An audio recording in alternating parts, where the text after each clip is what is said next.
160 hectares em Bandeirantes, norte do estado, quase divisa com São Paulo. Aqui o solo foi fértil para cana e algodão há mais de 70 anos. Generoso também para soja e milho nos dias de hoje. Mas essa não é mais uma matéria sobre plantio e colheita.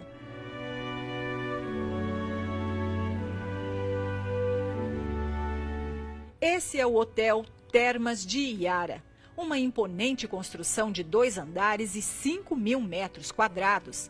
O prédio foi erguido na parte mais alta da propriedade do italiano Paulo Domingos Regalmuto Coffa, em Bandeirantes. Ele comprou mais de 1.000 hectares na década de 1930 para agricultura e extração de madeira. Ao explorar o lugar, descobriu que poderia fazer muito mais. Ao longo dos anos, decidiu fundar até uma cidade. Chegou a construir esta igrejinha e a lotear uma parte da área. No alto da torre ficou registrada a data do sonho, setembro de 1954. O segundo projeto era implantar um complexo turístico rural, que se realizou. O italiano mandou construir um hotel com capacidade para acomodar 200 pessoas.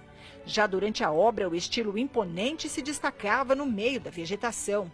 Concluído no final da década de 1940, foi o principal polo de lazer da região. Atraiu muitas pessoas que chegavam a ir amontoadas em caminhões de excursões e ficavam acampadas sem dinheiro para se hospedar. Mas havia também pista de pouso para os de melhor renda. A empresa fazia a linha São Paulo-Maringá. O local fez muito sucesso por mais de 4 décadas. Tinha uma sala de jogos e convenções. Aqui a foto de uma reunião de um clube de serviço no Iara nos anos 1950. O restaurante era amplo e organizado, mas os apartamentos é que chamavam a atenção. Confortáveis, com antessala mobiliada e banheiro anexo. As paredes eram decoradas com o que havia de mais moderno. O salão principal era imponente do piso ao teto, esse revestido com placas em relevo. As portas em estilo colonial, assim como os arcos da entrada principal. O dono não economizou. Queria sempre agradar ao máximo os hóspedes e por isso garantiu a ótima fama do Iara. Mas uma doença aos 80 anos abateu o ativo italiano fundador do Império e ele morreu. O único filho de Regalmuto, também chamado Paulo, assumiu o empreendimento. Mas ele também faleceu 2 anos depois do pai. Abalada, a mãe de Paulo vendeu o hotel. Mas o comprador também adoeceu e morreu. Mais uma vez o Iara foi vendido. Aos poucos, questões jurídicas surgiram e colocaram fim aos tempos de glória do majestoso e cobiçado hotel. As portas foram fechadas para o público no final dos anos 1980 e o Iara passou a ser invadido e depredado. Os quartos, então aconchegantes, perderam a mobília e a decoração das paredes. Os banheiros, com sanitário e banho separados, uma novidade e um luxo nas décadas de 1940 e 50, tiveram louças arrancadas. Até mesmo banheiras foram levadas. O revestimento das paredes foi tirado. O espaçoso salão principal ficou vazio. Silêncio no lugar das vozes e da alegria dos tempos de movimento constante. Perdeu o teto de vanguarda. Os tacos do piso soltaram por falta de manutenção. Os corredores se tornaram sombrios, sem cor. Em alguns a madeira está podre. Até pequenas árvores brotaram nas paredes úmidas do antes bem cuidado prédio. Este imenso cacho de abelhas é a prova do esquecimento do lugar. 3 incêndios comprometeram ainda mais a aparência do hotel. E é nesse momento que entram na história do hotel a Rafaela e o marido. E por uma razão muito especial. O sonho dele era visitar aqui a fazenda, mas nunca teve condições financeiras para isso, porque ele trabalhava na roça, eram muitos irmãos e ele não tinha condições de vir. A Rafaela diz que aprendeu a amar o Iara com o marido Cláudio, que hoje trabalha em São Paulo. Quando criança, ele foi boia fria nas lavouras do último dono do hotel.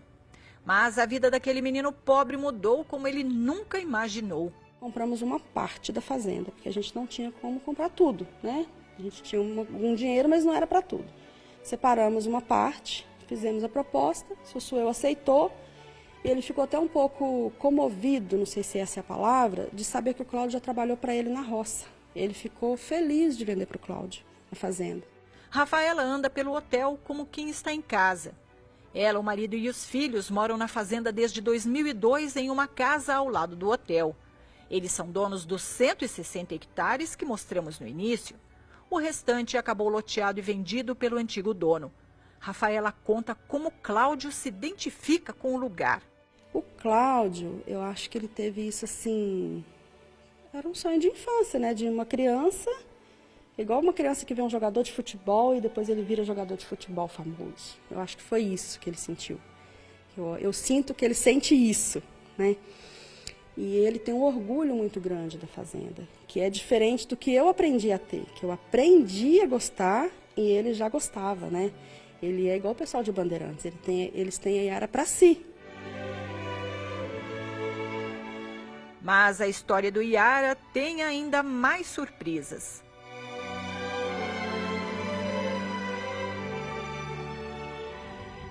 O Hotel Iara, como a gente vê, é muito, muito especial.